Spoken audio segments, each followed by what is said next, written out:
billahil aliyyil azim. Kitab Bidayatul Hidayah, muka surat 2, baris yang ketiga daripada bawah.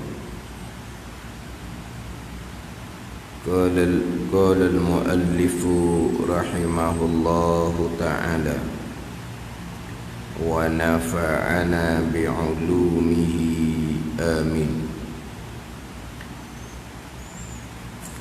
Liyantafi'a bihi al-mubtadi'una wa sammaituhu bidayatal hidayah. Liyantafi'a bihi al-mubtadi'una wa sammaituhu bidayatal hidayah, kerana memberi manfaat dengan dia dengan terjemah matan Ummul Barahin segala orang yang baru belajar, dan aku nama akan dia akan terjemahan matan Ummul Barahin ni Bidayatul Hidayah, kerana memberi manfaat dengan dia dengan terjemah matan Ummul Barahin segala orang yang baru belajar. Ini ilah daripada kata terdahulu, kata Syekh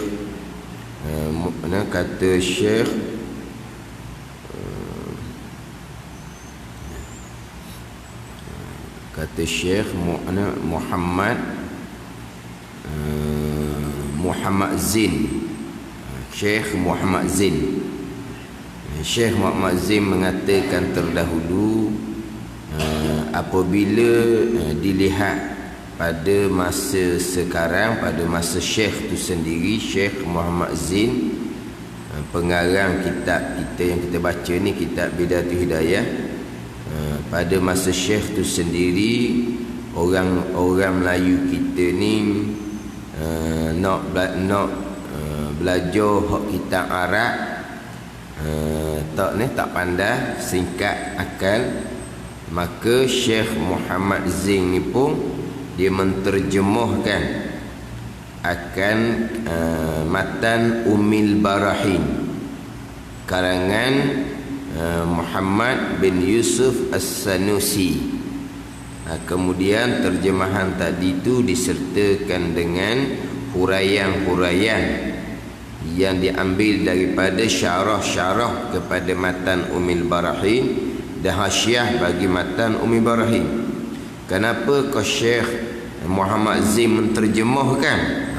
Kerana ini supaya memberi manfaat dengan dia dengan barang yang aku terjemah itulah, barang hak Syekh Muhammad Zain terjemah segala orang yang baru belajar. Itu tujuan diterjemahkan.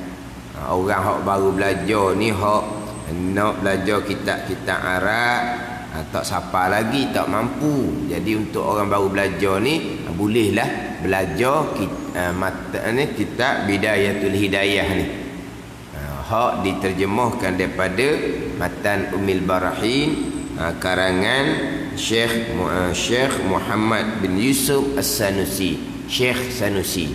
Ini matan Ummul Barahin. Kecil je ni. Ni pun besar dah ni, sebab ni hak ada terjemahan ni. Ini hak ada terjemahan. Hak matan Ummul Barahin sungguh lagi kecil, sebab ni campur dengan terjemahan dah ni. Ada ni. Ini hak matan Ummul Barahin karangan Syekh Muhammad bin Yusuf As-Sanusi. Jadi Syekh Muhammad Zain menterjemah supaya memberi manfaat dengan dia dengan terjemah matan Ummul Barahin ni segala orang yang baru belajar. Orang hak mula-mula nak belajar, biasalah baca kitab-kitab Jawi lah dulu, hak mula-mula.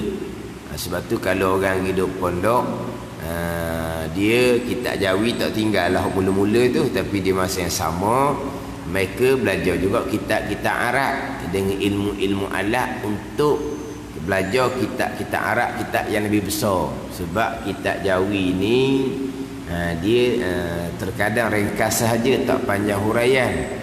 Jadi nak memahami kehendak kita dia kena boleh murajaah kepada kitab asal, iaitu kitab Arab.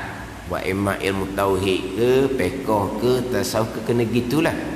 Macam sebut mengelupas lah, jangan hanya semata-mata kita boleh membaca tulisan Jawi. Tak apalah, saya ogeh-ogeh lah, dia kata ogeh je, saya tera-tera lah, ada ogeh.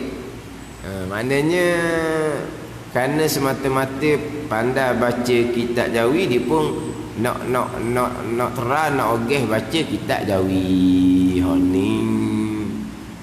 Kalau tak ada asah di sekadar sekolah-sekolah gitu je, kekeh je. Kemudian nak baca pula kitab Jawi, hak mana terkadang kitab tu tak kosong pun, tak pernah belajar pun. Tak apalah, round pertama tu mungkin tak lacau lagi, dia kata. Round yang kedua, ketiga, lacau sikit. Ini sungguh ni, kita kena cermat sikit lah. Dia zaman sekarang ni ada hak peseng-peseng, tera-tera baca kitab Jawi, sebab orang learning ni dia berahi kitab Jawi ni, kitab-kitab turah ni orang kampung berahi. Kitab tauhid ke, kitab fiqh ke, kitab tasawuf kampung berahi. Dia jenis hak dengar cerita tazkirah gitu, dia sekali-sekala boleh lah. Kalau sama-sama gitu, dia orang tak berapa suka. Sebab apa? Tak ada tempat tapak, tak ada kitab. Dan mana kalau kita kata nak ambil satu-satu susun tu, tak ada. Sebab dia hanya beri ikut kepada kehendak dia je.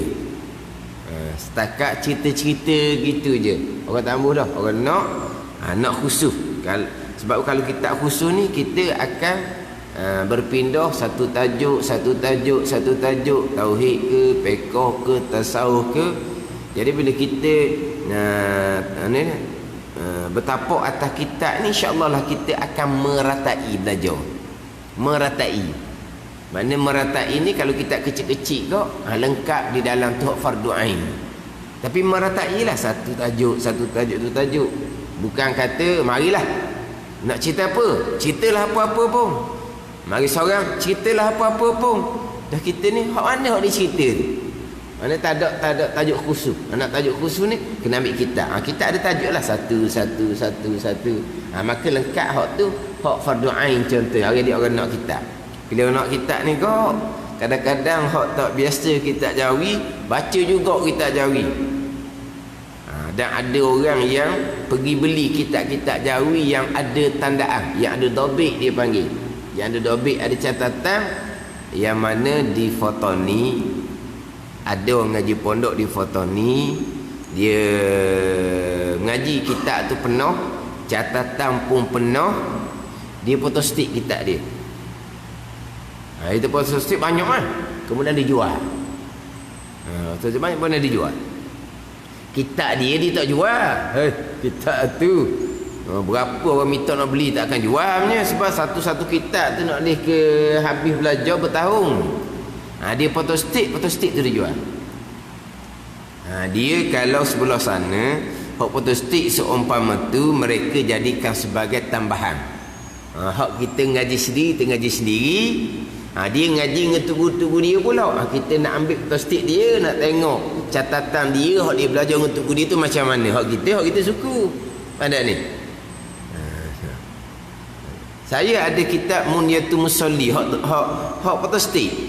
Ada 2-3 ni photostik yang ni catatan orang yang tak sama, lagu yang tak sama. Mana saya beli hak Munyatul Musalli tu 3 part gitu lah.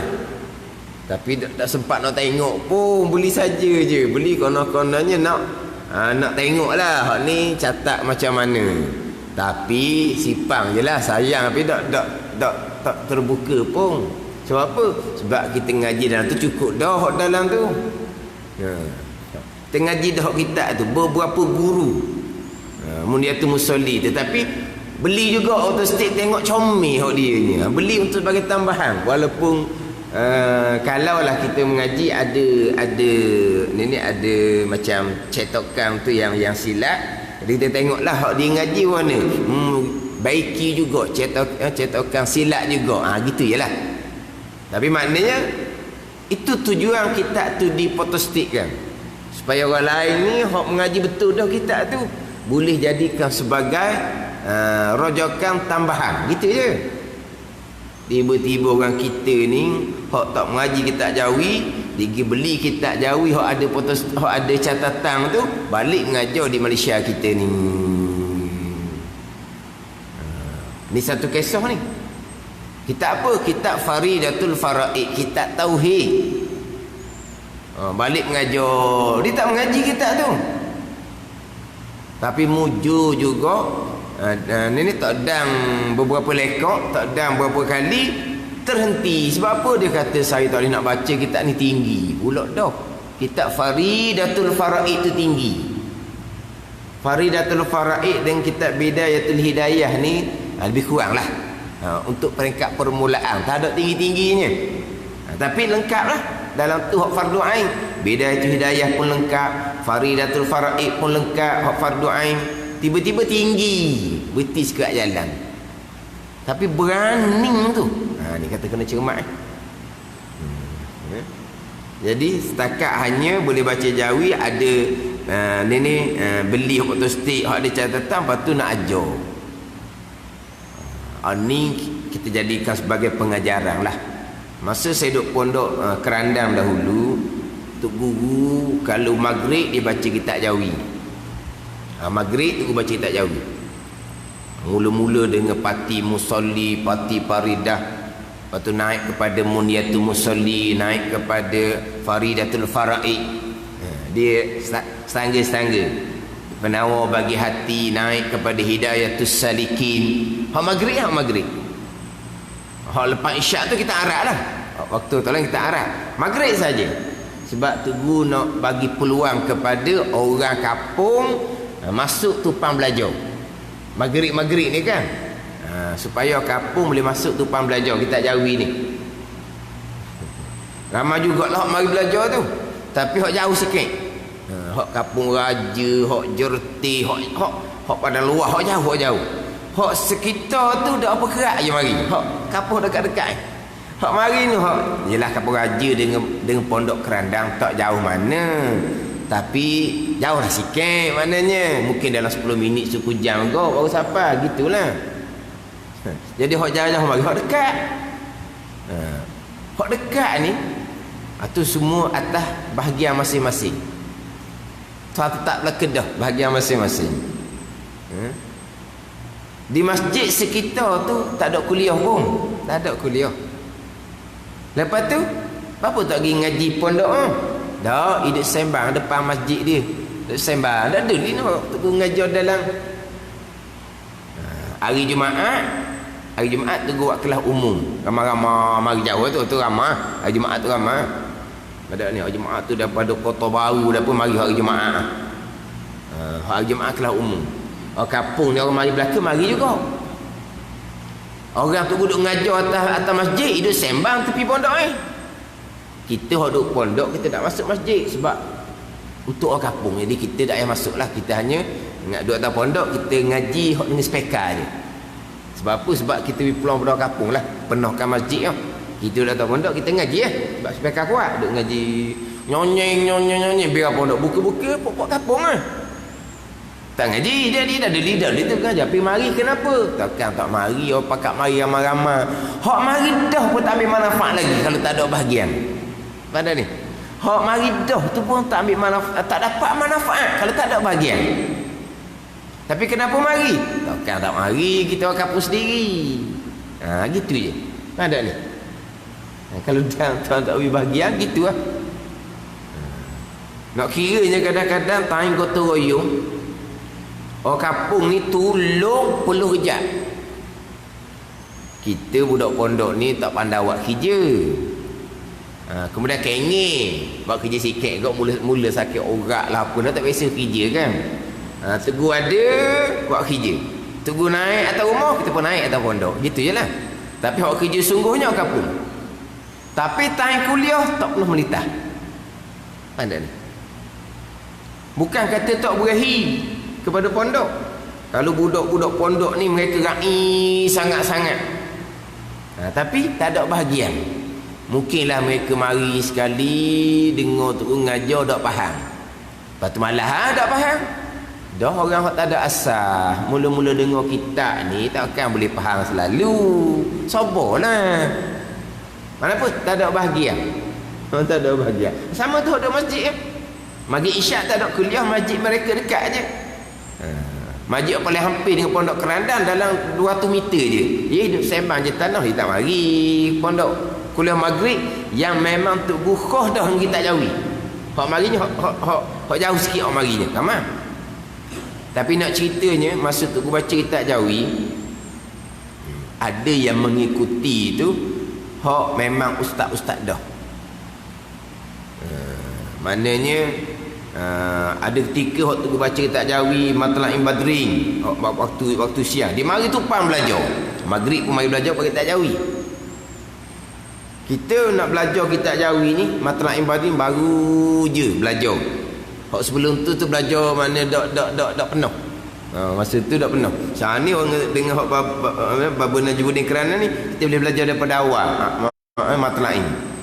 Orang hak mai tumpang belajar ni hak ustaz-ustaz dah ni. Dia mengajar Matla'in tu beberapa kali habis dah. Beberapa kali habis. Beberapa kali habis. Kita ni baru je nak start belajar. Matla'in Badrin dia berapa kali dah habis. Mengajar kot kapur berapa kali dah.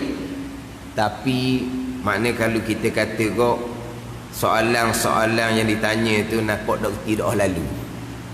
Dak reti sangat. Panggil dah macam mana mengajar? Jenis-jenis orang hok jenis mulut banyak. Kalau mulut tak ada kita tak tahu reti tak reti. Oh gitu baba. Saya lama ni fahamnya gini. Dia faham tu lain. Dia ajar dia faham tu lah. Tapi hok sebenarnya gini tu mudah sangat perkara tunya. Kau dah reti perkara tu macam mana kamu ngajar Matla'in sampai ke habis kamu ulang. Ni membaca sendiri. Ngajar belah-belah tahun dah mengajarnya. Tapi bahagian dia ada. Maknanya lepas tu tengok dia istiqamah belajar. Lepas tu tak bunyi dah senyap dah. Sebab apa? Banyak benda sebenarnya dia tak reti. Di bahagian dia jadi belajar walaupun nama dia ustaz sekalipun. Panggilan nama dia ustaz dah. Tapi nak ambil pengajarannya mengajar. Tapi hak asas-asas pun tak lepas. Diri sendiri pun tak lepas. Tak retinya. Macam mana ngajar? Kerana pandai baca Jawi. Pandai baca Jawi. Gitu je. Kata kena cermat. Dia terjemahan ni untuk baru belajar. Kemudian orang mengajar pula. Ni untuk ajar orang baru kita Jawi lah. Kalau kita Arab kan tak dang pula. Tapi sebenarnya kita lebih mudah kita Arab. Tapi untuk orang baru belajar kita Jawi. Tapi nak mengajar bukan hanya kerana pandai baca Jawi.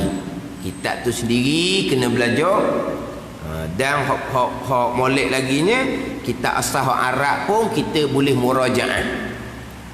Baru kita boleh faham kehendak kita. Tauhid ke, fiqh ke, tasawuf ke sama. Lepas tu terkadang hak salah-salah faham, terutama sekali fiqh walaupun mudah, salah faham tu kita boleh tahu dah. Salah fahamnya di mana? Sebab kitab tu ringkas. Salah fahamnya di kitab. Dia tak pergi pada kitab-kitab yang lebih besar, terutama kitab-kitab Arab. Pada ni. Ini contoh. Kitab-kitab Jawi kecil, contoh kitab Munyatul Musalli. Ini contoh ni. Mana kalau tak rojak pada kitab lebih besar, dia akan jadi salah faham. Contoh ni, aurah perempuan di dalam sembahyang sekalian badan melainkan muka dan tapak dan dua tapak tangan. Tu ayat kitab Munyatul Musalli. Melainkan muka dan dua tapak tangan. Maka orang mengajar pun hak tidak aurah satu muka. Yang kedua tapak tangan. Belakang tangan aurah belakang tangan. Sebab itulah dia buat baju sembahyang zaman itu dia buat lebih sini. Dia ada kain lebih sini. Sebab apa? Aurah. Yang tidak aurahnya muka dan tapak tangan. Tu ayat kitab tapak tangan. Tapi dia kena okey di situ bukan hanya tapak, zahir dan batin. Mana dua tangan sampai ke pergelangan. Hak tu nak kena pojok kitab lain lah pula. Bukan kitab tu salah. Kitab tu ringkas.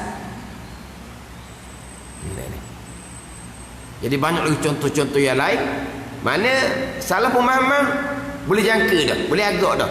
Mari daripada ni ayat kitab ringkas hak di salah faham tu ayat mana? Kisnya apa? Kis kerana hanya boleh baca Jawi. Hanya boleh baca Jawi. Tambahan pula kitab-kitab Jawi ni cetakan dianya tak sama dengan cetakan kitab Arab. Cetakan kitab Arab ni secara umum kau jarang jumpa tersilap cetakan. Kalau kitab Jawi banyaklah hak tersilap cetakan. Kadang-kadang jatuh satu perkataan, terkadang jatuh satu baris, bukan satu perkataan, satu baris. Kitab Wisyahul Afrah ada jatuh satu baris. Kitab Matla'il Badrin ada jatuh satu baris. Saya pernah mengajar Matla'il Badrin. Masa kadang-kadang ialah Tugu baik. Tugu ni dia kadang-kadang dibaca cetakan lain. Kita guna cetakan lain. Ada ni. Tugu biasa cetakan lama-lama. Kita cetakan baru. Jadi terkadang hak dalam kitab Tugu okey, dalam kitab kita tak ada, jatuh. Tapi Tugu tak tahulah kita tak ada. Kita pun tak perasanlah kita tak ada.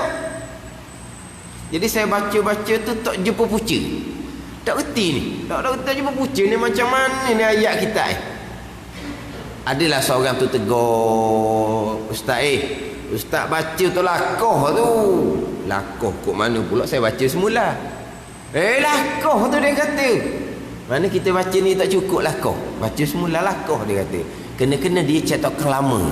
Dia ada lagi satu baris hak saya tak ada. Tak ada. Satu baris, bukan satu perkataan.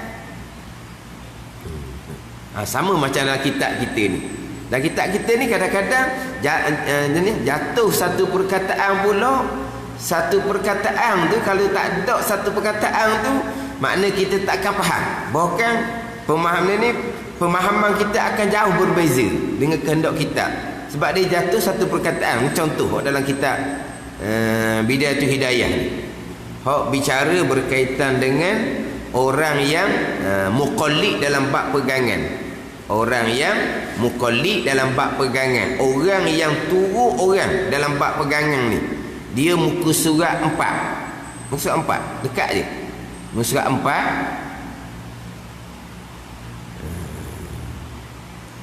atas sekali itulah.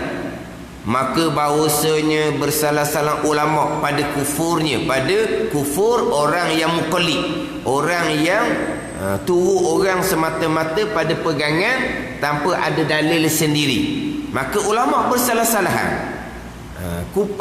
Kufur ataupun tidak orang muqallid ni. Kata setengah, kata ulama kafir, dan kata setengah mukmin. Tak kafir sebab pegangan dia pegang yang sebenar. Dalil tak ada mukmin. Dan yang muktamadnya bahawasanya mukmin. Dia mukmin. Tetapi jika belajar ia dan kuasa pada mendirikan dalil, maka itu asi. Mana kalau orang ni dia kalau belajar dia boleh faham apa yang dia ajar. Mana IQ dia biasalah. Mana bukan orang jenis bodoh. Tiba-tiba dia tak belajar, maka asi, mukmin yang derhaka. Dan jika belajar dan lemah daripada mendirikan dalil, dia belajar tapi jenis tak boleh nak berdalil. Sebab apa? Dia IQ rendah. Maka iaitu asi, berdosa juga. Padahal maka iaitu tiada asi, tak berdosa lah tu. Tapi tak ada satu perkataan tiada. Apa dah tu? Hak baris yang 3 tu kan. Dan jika belajar dan lemah daripada mendirikan dalil, dia belajar sangat ilmu tauhid ni, tapi dia tak boleh nak turun mana. Apa? IQ lemah, IQ rendah. Berpegang Allah Ta'ala ada, dalilnya ada langit bumi. Ya.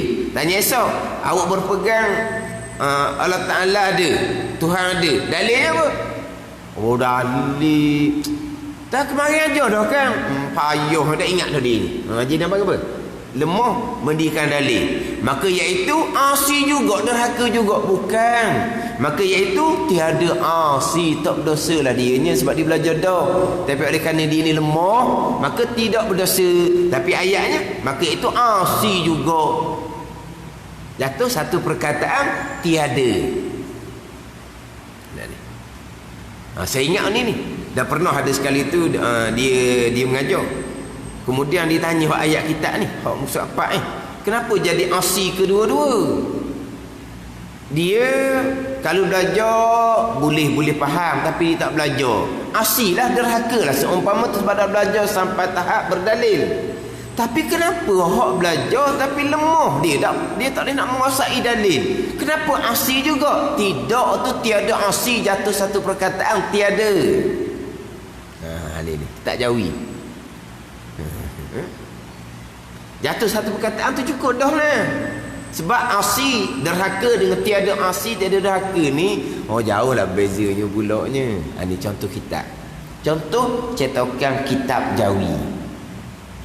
Cetakan kitab Arab, dia payah nak jumpa hak tersilap cetakan. Dia beza cetakan Jawi ni, cetakan Fotoni ke Penang ke Singapura. Kalau dulu-dulu memang dia kena belajar. Macam kitab Munatul Musalli pun sama. Kitab Faridatul Far'id pun sama. Ada tersilap cetakan di dalam tu. Sebab tu setengah tu dah cerita Jawi. Dia cerita Arab belaka. Dia tu Jawi ni banyak salah dia kata. Salah baiki lah kita kata. Tapi tu pun tu nak cerita Jawi. Memang kita Arab lah. Ni sebaik kot saya pergi pondok hak tu ngajar kitab Jawi. Kalau tidak kau balik kap pun tak nak ngajar dah lah. Mungkin tak ngaji kitab Jawi. Tapi saya mula-mula duduk pondok memang saya tak ngaji kitab Jawi. Sebab tu gua kata gitu. Kitab Jawi banyak salah. Akhirnya belajar kitab Arab belaka. Kau belajar kitab Jawi tu kemudian sikit kau belajar kitab Jawi nah. Kalau tidak kau main ngajar kapung ni kau kitab Arab jawapan dia. Sebab tu gua kata kitab Jawi banyak salah. Tu banyak salah cetakan. Tapi kalau kita belajar berguru, maka kita boleh baikilah hak mana hak tersilap cetakan. Ni hak masalah kitab Jawi dia. Di antara dia lah. Kerana cetakan. Sebagai contohlah kalau kitab Hidayatus Salikin. Hak saya baca subuh pagi esok tu. Hidayatus Salikin dia ada hak nipih. Dia ada hak tebal. Hak nipih ni di tepi tu ada kitab Ad-Durrun Napih. Dia ada 2 kitab di dalam tu. Hak tebal ni di tepi dia kosong, tak ada. Kita mudah buat catatan. Ada ni. Kalau hak nipih ni, kalau ayat Quran ke hadis Nabi ke, dia ada baris. Dia tak ada baris. Kalau tebal pun ada baris. Masa saya ngaji pondok dulu, saya tak tahu pun ada hak tebal. Saya hanya ngaji hak tegur dia hak nipih. Tapi masa saya ngaji tegur nipih tu, ada tegur baiki. Ni baiki, ni baiki, ni baiki. Kemudian barulah jumpa hak tebal tu. Maka hak tunggu baiki ni kita bertengok. Dalam hak tebal macam ni. Dalam hak nipih tu hak tunggu baiki betul. Hak tunggu baiki tu betul sebab dalam hak tebal ada hak perkataan tu. Tapi antara dua ni terkadang hak nipih tersilap cetakan, hak tebal comel. Terkadang hak nipih comel, hak tebal pula salah. Jadi sekarang ni saya guna dua tu lah sebab buat bandingan. Mana apa di situ? Bukan salah pengarang, pencetak. Betul panggil silap cetakan. Ada orang dia kitab kosong. Dia tak belajar. Tapi dia pandai dekor. Dia mengajar macam Jawi kosong tapi dia pandai bercerita. Pandai bercerita, orang mengaji jugalah. Orang kira pandai bercerita walaupun tak mengaji pun. Dia tak baiki kitab. Pandai dia dekor nak baiki ni kitab dia kosong. Jangan duk pandai-pandai baiki kitab orang. Kalau pandai sangat baiki kitab orang, buat kitab sendiri kalau pandai sangat kau. Dia kata gitu. Lepas tu saya kata tu silap cetakan tu. Kena baiki. Adalah seorang ustaz saya mengaji tugu saya dulu, dia pantang tu baiki kitab orang lah. Pantang baiki kitab orang. Kalau pandai mana kita buat kitab dia baru nak baiki kitab orang. Kita tahu dah sebab kita pernah dengar orang tu mengajar. Memang dia tak baiki kitab sebab kitab dia kosong, dia tak belajar. Dia kata hak kita baiki ni bukan tuan kitab. Tuan kitab kita kalau ulama-ulama Melayu kita dahulu tulisan tangan je. Cetakan ni kadang-kadang orang kemudian yang serah kepada pencetak. Bukan hak tuan asal yang serah pada pencetak. Orang dulu-dulu belajar semuanya tulisan tangan orang Melayu kitanya. Tapi comel orang Melayu kita dulu walaupun tulisan tangan, tapi dia punya tulisan macam cetakan dah. Mana apa? Supaya tulisan tu tengok kau, ni bukan tulis dengan tangan ni cetakan ni. Sebab sama. Kalau kita menulis kan, kadang-kadang sengit sebelah ni, kadang-kadang sengit sebelah ni. Oh, tengok kita nulis dak comel. Orang dulu. Jadi kata hak baiki ni bukan hak pengarang tapi tersilap cetakan. Kenapa tugu baiki? Sebab tugu dibaiki sampailah kepada hak tuan kita hak asal. Jadi kita kemudian pula kita baiki, kenapa? Kan hak asal tak ada tu, cetakan salah. Tapi hak kata dia pantang orang baiki kita sebab kita dia kosong, dia tak pernah belajar. Pandai pula dia deka. Jangan duk baiki kita orang. Kalau baiki kita orang pandai sangat nampak. Buat kita adilah kalau pandai kau. Pandai dia buat alasan. Kata kena baiki lah. Sebab memang salah cetakan tu, bukan salah tuan kita. Ni hak kita jawi. Jadi kita jawi ni sebagai untuk menolong sahaja orang yang baru belajar. Kemudian orang yang mengajarnya, dia tidak boleh semata-mata hanya bergantung kepada kitab jawi. Sebab kitab jawi ni untuk orang baru belajar. Orang mengajar ni bukan orang baru, orang lama dia kena boleh murajaah kepada kitab asal, iaitu kitab Arab. Tapi untuk masyarakat umum, kitab jawi lah. Dan ni kitab Turah yang mana sekarang ni sudah jadi masyhur sampai kepada peringkat sudah dirumikan. Kenapa jadi dirumikan? Sebab orang nak kitab jawi tapi buta tulisan jawi. Maka ada orang yang merumikan kitab jawi. Kenapa dia merumikan? Sebab kitab jawi laku. Kalau kitab jawi tak laku, tidak ada orang yang merumikan. Jadi kitab jawi laku, kenapa merumikan? Sebab orang kita ramai tak pandai baca jawi, maka dirumikan situlah. Jadi bila dirumikan, kita faham. Kitab tu laku. Ramai orang nak tupang belajar, tapi tak pandai jawi, terpaksalah dirumikan. Tapi kitab Bidayatul Hidayah, kalau silap tak ada yang dirumikan tau. Tak ada yang dirumikan. Sebab kitab ni dengan kitab Faridatul Faraid, kitab ni kira tinggi sedikit lah daripada kitab Faridatul Faraid, Al-Misbahul Munir. Tu ada hak rumi. Ni Bidayatul Hidayah ni tak ada hak rumi. Tapi walaupun macam mana pun dikira untuk orang baru belajar juga. Jadi Syekh Muhammad Zing ni dia rumikan, diterjemah daripada Arab ke dirumikan. Diterjemah daripada kitab Arab Matan Ummil Barahin serta syarah dan hasyiah kepada jawi kepada bahasa Melayu. Kenapa? Supaya memberi manfaat dengan dia segala orang yang baru belajar. Dan aku namai akan dia, akan terjemahan ni Bidayatul Hidayah. Namanya Bidayatul Hidayah. Kena ingat kat nama kitab tu. Kitab apa hok duk kelek mengaji tu? Tak tahu kok kitab apa. Nama dia tak tahulah, kitab jawi-jawi gitulah. Dan apa duduk kelek kitab nama? Dah ingat sekarang. Tu nama kitab tak ingat. Kalau tanya siapa yang mengarang, siapa yang menterjemah Bidayatul Hidayah ni? Syekh Muhammad Zain. Lagi gelak gambar. Diterjemah daripada kitab mana? Matan Ummil Barahin. Lagi payah nak cerita. Matan Ummil Barahin, siapa tuan dia? Syekh Muhammad bin Yusuf As-Sanusi. Kita korang kena tahu jugalah nama. Nama kitab Bidayatul Hidayah. Cuma kitab Bidayatul Hidayah ni jangan bertukar dengan kitab Bidayatul Hidayah hak Imam Ghazali. Bidayatul Hidayah hak Imam Ghazali itu kitab Arab, kitab tasawuf. Ada ni. Ni Bidayatul Hidayah kitab Jawi. Kitab Tauhid Sifat 20. Ni dia sekadar tukar kita. Bidayatul Hidayah hak Imam Ghazali, tu kitab Arab. Tapi sekarang sudah diterjemahkan kepada bahasa Melayu kita lah. Bidayatul Hidayah hak Imam Ghazali tu. Dia Bidayatul Hidayah hak Imam Ghazali tu. Kalau kita nak ngaji hak Jawi, kitab Hidayatus Salikin yang saya sebut tadi. Hidayatul Salikin tu di dalam tu banyak diambil daripada kitab Bidayatul Hidayah hak Imam Ghazali. Hak Hidayatul Salikin, hak terjemahan Syekh Syekh Abdul Samad Al-Falimbani, anak murid kepada ni Syekh Muhammad Zain tuan Bidayatul Hidayah ni. Jadi dalam kitab Hidayatul Salikin tu banyak ngaji kitab ni.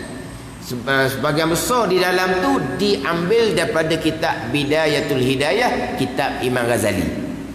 Jadi Bidayatul Hidayah Imam Ghazali tu kitab Arab. Ni Bidayatul Hidayah Syekh Muhammad Zain ni kitab Jawi sifat 20. Jangan tukarlah. Sebab nama sama tu. Nama Bidayatul Hidayah. Apa makna Bidayatul Hidayah? Permulaan petunjuk. Permulaan petunjuk. Yakni petunjuk hak mula-mula sekali. Tu makna dia lah.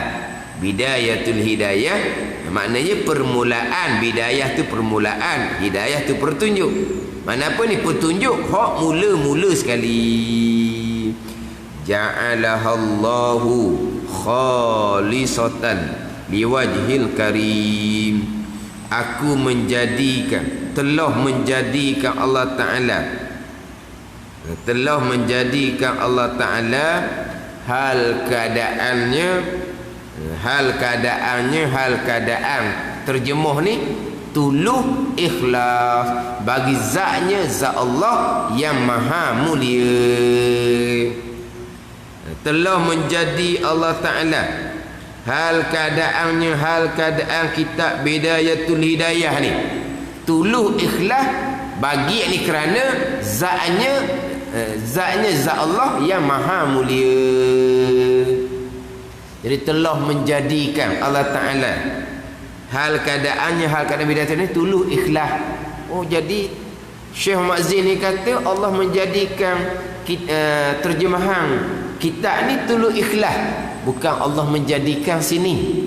Telah menjadikan dia, maksud sini adalah doa khabariyah lafzan insya'iyah maknan. Telah menjadikan maknanya mudah-mudahan Allah Ta'ala menjadikan kitab Bidayatul Hidayah yang Syekh Muhammad Zain terjemah ni tuluh ikhlas. Mudah-mudahan jadikan ni hak doa daripada pengarang ni. Tapi ayat tu berbentuk telah menjadi Allah Ta'ala. Jadi seolahnya tuan kitab kata Allah menjadikan kitab Bidayatul saya ni ikhlas kerana Allah ni. Jadi Tuhan buat dah ikhlas ke dia. Dak ni minta. Ni kata kenapa dia terjemah gitu? Diikut kaedah bahasa Arab.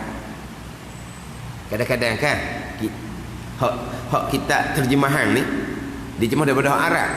Ketahui olehmu apa perkara yang nak kena tahu ni, depan diselit tengah tu, diselit dengan doa.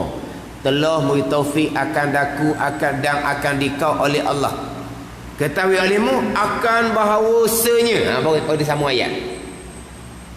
Tapi apabila perkara yang kita kena tahu sungguh-sungguh ni mustahak, dia akan bubuh tengah tu, telah memberi hidayah akan daku dan akan dikau oleh Allah. Telah beri hidayah. Ayat dia bukan cerita telah beri hidayah. Cerita maksud doa. Ketahui olehmu telah memberi hidayah akan daku dan akan dikau oleh Allah. Yakni mudah-mudahan Allah Ta'ala beri hidayah akan daku, akan pegang kita, dan akan dikau, akan belajar oleh Allah. Mudah-mudahan Tuhan beri hidayah. Sebab apa? Sebab benda yang nak kena tahu ni benda mustahak. Tapi kalau Tuhan tak beri hidayah, tak mau tahu pun ada duli je. Ada ni contoh-contoh kita ni tahu ilmu akidah ni mustahak. Kalau kita ilmu akidah kita jahil, semayang bang kita comel pekoh sekalipun, semayang bang kita nak buh mana? Memanglah semayang bang kita tiang agama, tapi tiang agama pun dia ada tapak agama, usuluddin, ilmu akidah. Akidah tu tapak agama. Tapi kita nak ada tapak agama, usuluddin, akidah, kena ada ilmu. Ilmu tu mustahak tu. Tapi kalau tak ada hidayah, tak belajar juga. Rajin semayang puasa, bukan tak ada akidah tak ada terima. Bunyi tu takut sangat, memang takut sangat, tak belajar juga. Sebab apa? Taufik hidayah daripada Allah Subhanahu wa ta'ala. Ada ni. Jadi patut kadang-kadang pengarang ketahui ilmu diselit doa. Tapi doa ni bukan berbetul doa. Telah memberi taufik akan daku, akan pengarang dan akan dikau. Bukan makna telah beri taufik. Makna situ apa? Mudah-mudahan Allah Ta'ala beri taufik akan daku dan juga akan dikau. Mudah-mudahan. Macam sini ni. Telah menjadikan Allah Ta'ala hal keadaannya, hal keadaan kita bidayatul hidayah ni tuluh ikhlas. Tuhan buat jadi, Tuhan buat saya. Kalau kata Tuhan kita ni, Allah Ta'ala buatnya aku terjemuh kitab ni ikhlas. Bukan Tuhan kitab maksud dia gitu. Tuhan kitab maksudnya mudah-mudahan. Mudah-mudahan Allah Ta'ala menjadikan kitab Bidayatul Hidayah ni ikhlas. Sebab apa? Ikhlas pun sama. Taufik daripada Allah, hidayah daripada Allah. Kalau tak ada taufik dah tak ada ikhlas. Ada ni. Kalau belajar betul benar ilmu tasawuf berikhlas pun itu ilmu. Amal tu taufik hidayah juga. Nak belajar ilmu taufik hidayah. Ada ilmu nak beramal taufik hidayah. Mana ni? Mana? Sebab tu minta dengan Allah Ta'ala ni. Mudah-mudahan Allah Ta'ala jadikan kitab Bidayatul Hidayah tuluh ikhlas. Bagi ni kerana zat Allah yang maha mulia. Ni doa.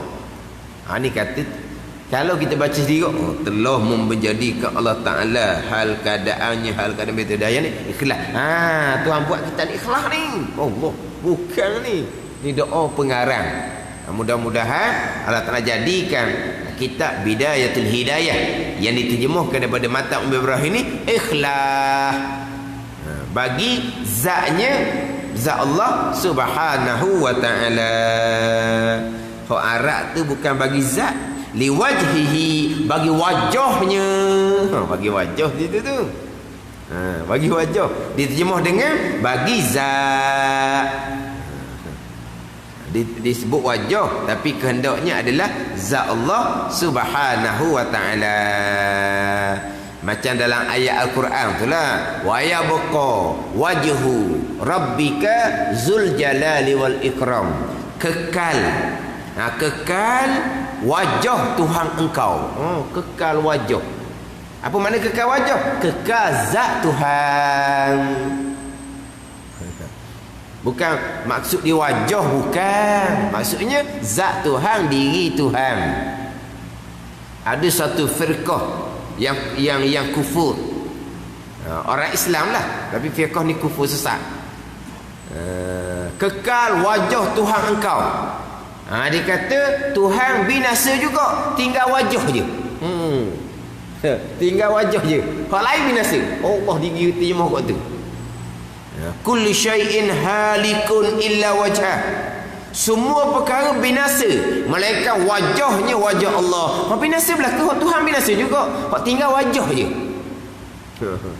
Wajah situ bukan wajah. Maksudnya apa? Zat Tuhan, diri Tuhan. Ada macam kita ni lah. Kita cakap lama tak nampak muka. Muka tak je bawa tubuh je. Lepas tu tak nampak muka.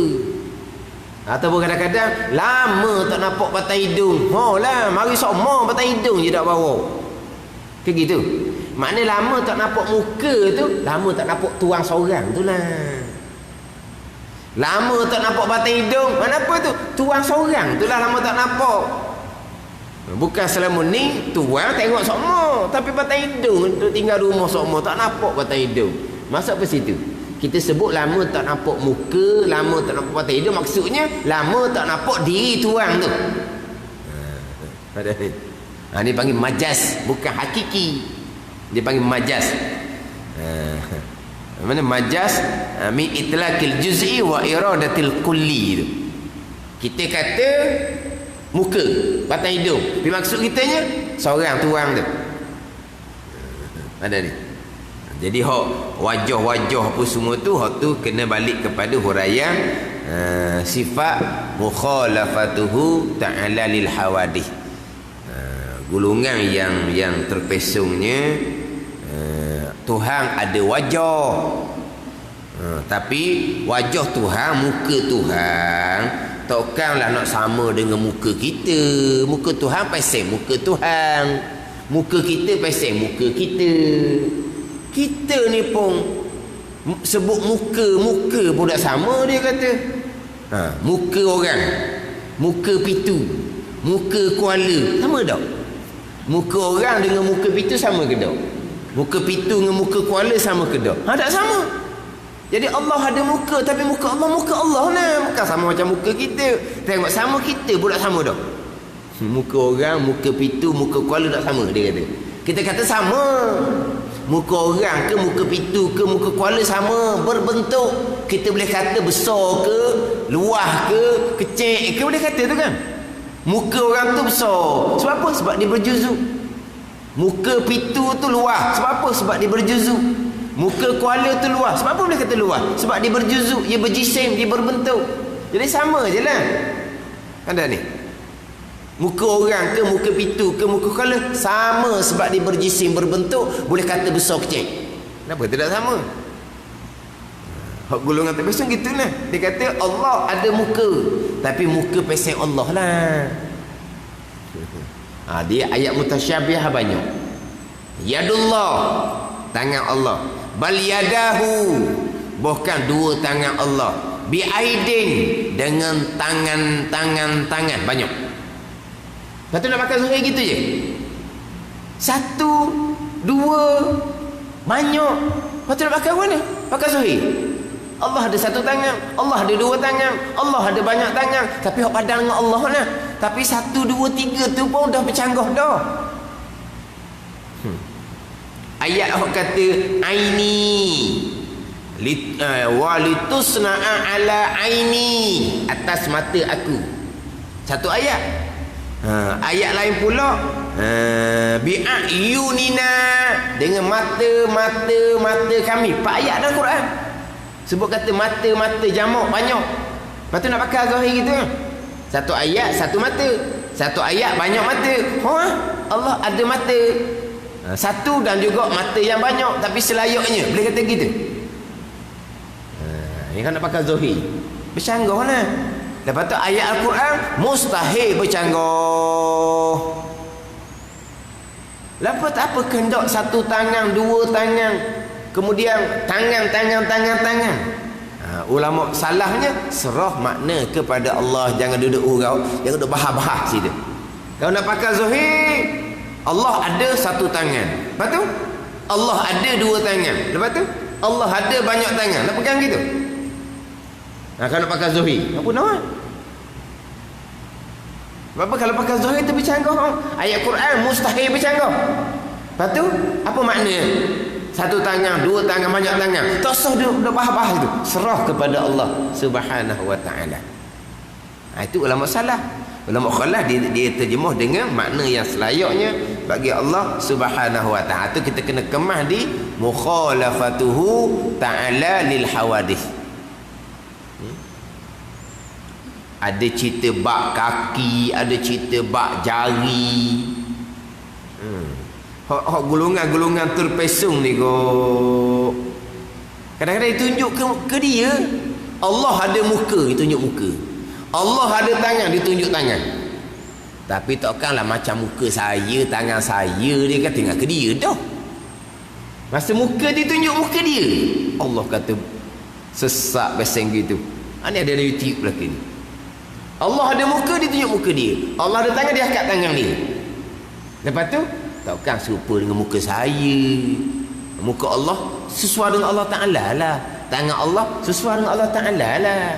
Jadi Allah ni ada muka tangan, tapi yang selayaknya ada ikut tu.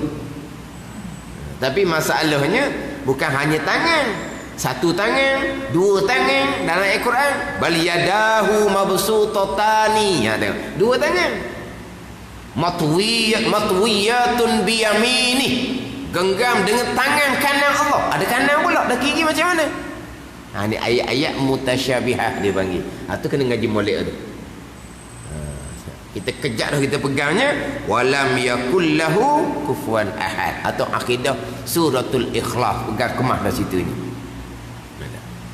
Jadi sebut kata wajah dengan makna zat Allah Subhanahu wa taala. Jadi mudah-mudahan Allah Taala jadikan terjemahan ni tulus ikhlas semata-mata kerana Allah Subhanahu wa taala. Kemudian melepas tadi sebut dah berkaitan dengan ikhlas. Ikhlas ni cara kah? Bab ikhlas pula kita kena ngaji. Sebab ikhlas ni ada martabat dia. Sifat-sifat mahmudah hak dalam ilmu tasawuf wajib fardhu ain kita belajar memang ada martabat di belaka. Ikhlas ada beberapa martabat. Tawakkul ada beberapa martabat. Pada ni dia ada martabat di belaka. Sabar ada beberapa martabat. Taubah ada beberapa martabat. Kena tak molek syariah macam mana hak permulaan, hak pertengahan macam mana, hak kedudukan makam yang tinggi di sisi Allah tu macam mana. Hak ni tak boleh nak lakon-lakon ni. Hak ni kena ngaji molek. Kemudian kedudukan ikhlas tu duduk tangga mana, itu semua diletak oleh Allah Subhanahu wa taala. Bukan kita nak lakon-lakon, saya dah buat ibadah bukan kerana pahala, bukan kerana syurga, kerana Allah. Kalau sungguhlah kerana Allah, bukan kerana pahala syurga, sama je lah ibadah kita bulan Ramadan ke bulan lain. Samalah ibadah kita di tanah haram Mekah dengan di kampung sendiri. Tapi kenapa kita berbeza Ramadan dengan bulan Ramadan? Ramadan sungguh. Pergi Mekah, sungguh benar pergi Mekah. Tapi balik kampung tak sama macam duduk Mekah. Jadi sebab apa gitu? Sebab pahala lah. Bulan Ramadan pahala lebih. Tanah haram Mekah Madinah pahala lebih. Jadi berbeza lah. Sebab tu alamatnya nak pahala. Ikhlas ke tak? Ijma' ulama' ikhlas. Tapi ikhlas peringkat mukhlisi, peringkat syariat. Kalau peringkat hakikat dia panggil syirik lagi, sekutu lagi. Bukan nak Allah, nak pahala. Kenapa nak pahala? Nak syurga, nak bidadari. Tu makhluk belaka tu. Jadi nak makhluk syirik itu peringkat hakikat. Tu tak boleh nak letak mudah-mudah tu. Ada. Bukan dalam kitab hikam tak kupulaman ni, orang yang beribadah kerana nak pahala seumpama orang sembah berhala. Kena orang molek. Seumpama ni betul mana? Syirik ke kafir? Tak. Seumpama sebagaimana orang semua berhala. Kenapa mereka semua berhala? Kerana mereka percaya berhala tu boleh bagi manfaat pada mereka. Orang nak pahala ni kenapa buat amal? Kerana mereka percaya amal tu boleh bagi pahala, boleh bagi syurga, manfaat bagi mereka. Bukan kerana Allah, kerana nak manfaat. Apa manfaatnya? Pahala, syurga. Boleh masuk syurga. Itu manfaat dia panggil. Kerana Allah? Tak, kerana pahala, kerana syurga. Ni. Tapi dalam kitab hikam tak kuplah manis juga, ijma' ulama' orang buat amal nak pahala, ikhlas. Kena letak molek tu. Ada ni ijma' ulama. Yang jadi kita nak pahala ni kenapa? Kerana Quran yang tahu pahala dan syurga. Nabi duduk tahu pahala dan syurga. Kan Nabi kan? Tuhan yang duduk war-warkan pahala syurga ni. Nabi yang duduk cerita bab fadilah-fadilah ni. Kita pun naklah ke pahala, nak ke syurga. Kalau tak ikhlas agak, mari mana hak tak ikhlas? Mari di Quran aja di kitanya.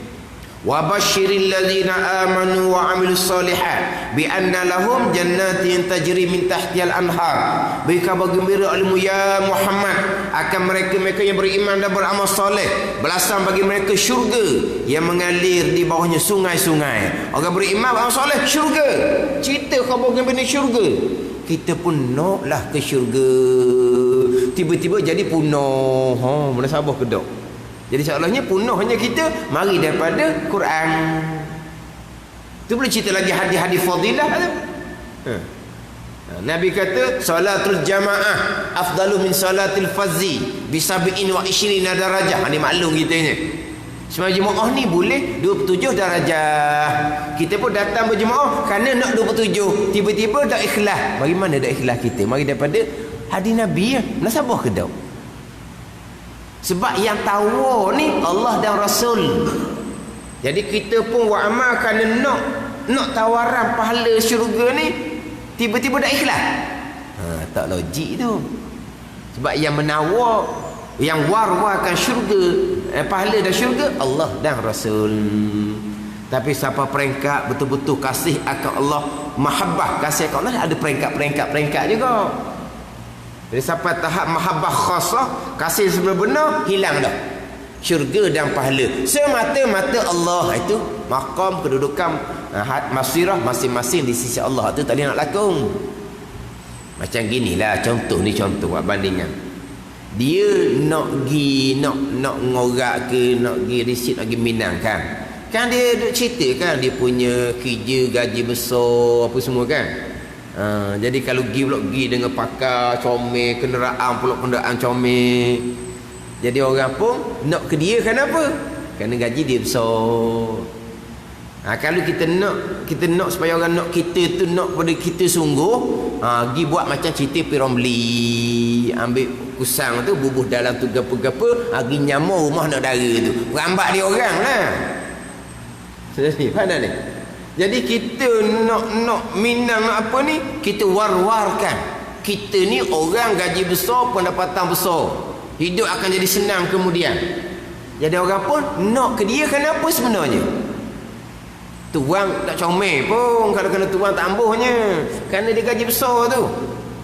Ke mana? Orang tak kira dia rupa lain ni okey. Gaji besar mana? Jadi nak kepada gaji ni tak boleh nak salah kau puang tu, sebab kamu duk cerita gaji kamu. Ada ni. Bila dia berkahwin, yang suami ni baik sungguh, dia tak timbul dah gaji. Dia sayang kepada tuang tu dah. Lama-lama dia sayang pada tuang. Tuang tu hilang kerja, jadi susah, dia tak tinggal dah suami dia. Sebab apa? Sebab dia sayang pada tuang dia.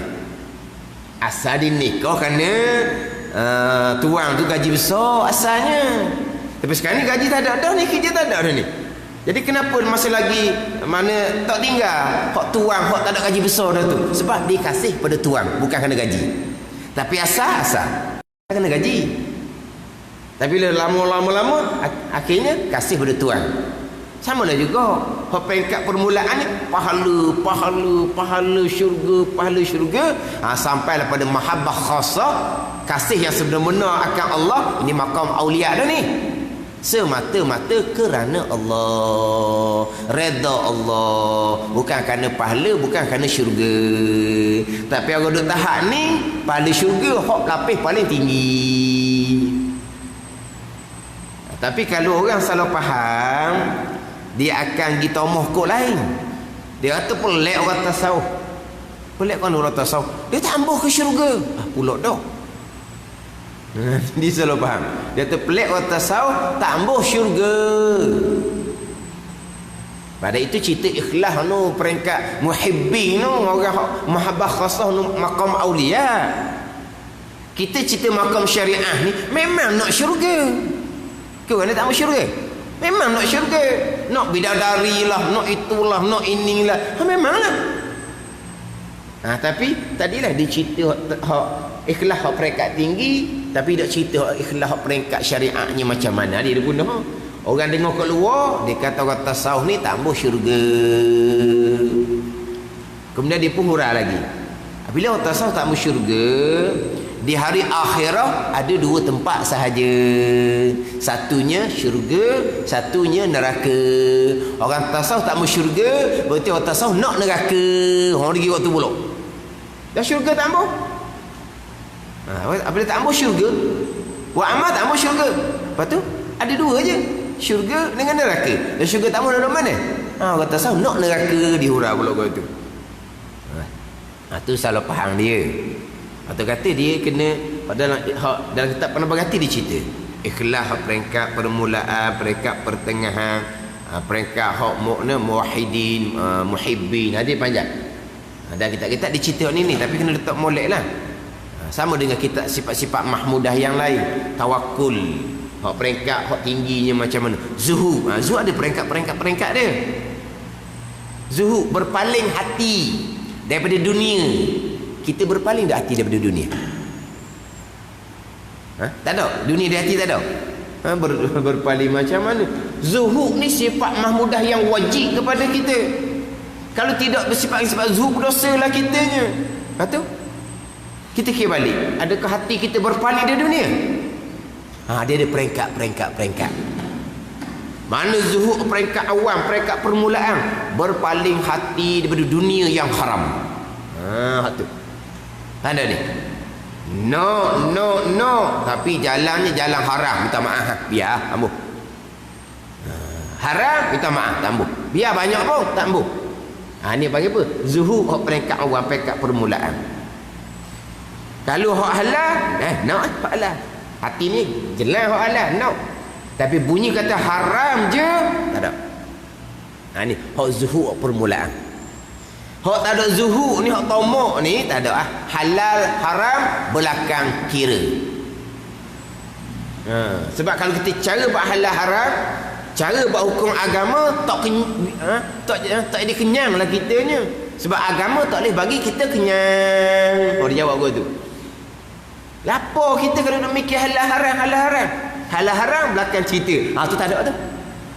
Itu tomok dunia semata-mata. Itu sifat kecelaan dalam hati. Tapi kalau sekadar di hati ni nak dunia, nak harta benda. Tapi hak halal, hak haram kita maaf, tambah. Tu hak zuhud, hak paling rendah. Hak zuhud, hak peringkat aulia tu tak ada langsung lah dunia di hati. Tu tak boleh lakung lah tu. Duduk lakung, saya zuhud, tak ada dunia di hati, tak ada dunia di hati. Tengok harta benda dunia jelas bulat mata-mata.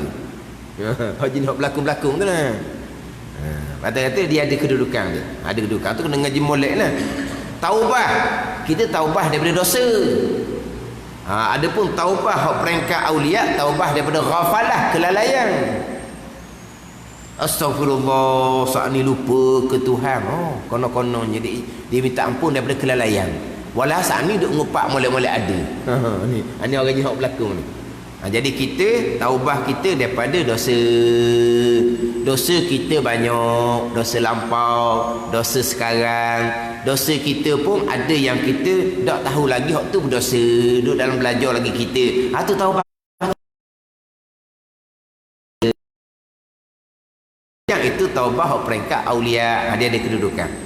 Semua sifat-sifat mahmudah tu ada kedudukan. Ada ni. Jadi ikhlas pun ada kedudukan. Jadi ikhlas hak peringkat hak tingginya semata-mata kerana Allah Subhanahu wa taala. Bagi zat Allah mana semata-mata kerana zat Allah Subhanahu wa taala yang maha mulia, bukan kerana yang lain, termasuk bukan kerana pahala. Bijahi sayyidina Muhammadin alaihi fadlus salah wa atamut taslim. Wala haula wala quwwata illa billahil aliyyil azim. Wallahu a'lam. Bismillahirrahmanirrahim. Alhamdulillahi rabbil alamin, wassalatu wassalamu ala sayyidil mursalin wa ala alihi wa sahbihi ajma'in. Allahumma iftah alaina futuhal arifin. Allahumma allimna ilma akdamin wa fahimna famatsabiqin warzuqna ruqat talibin. Allahumma zidna ilman wa alhiqna bis salihin. Wa sallallahu ala sayyidina Muhammadin wa ala alihi wa sahbihi wa sallam. Walhamdulillahi rabbil alamin.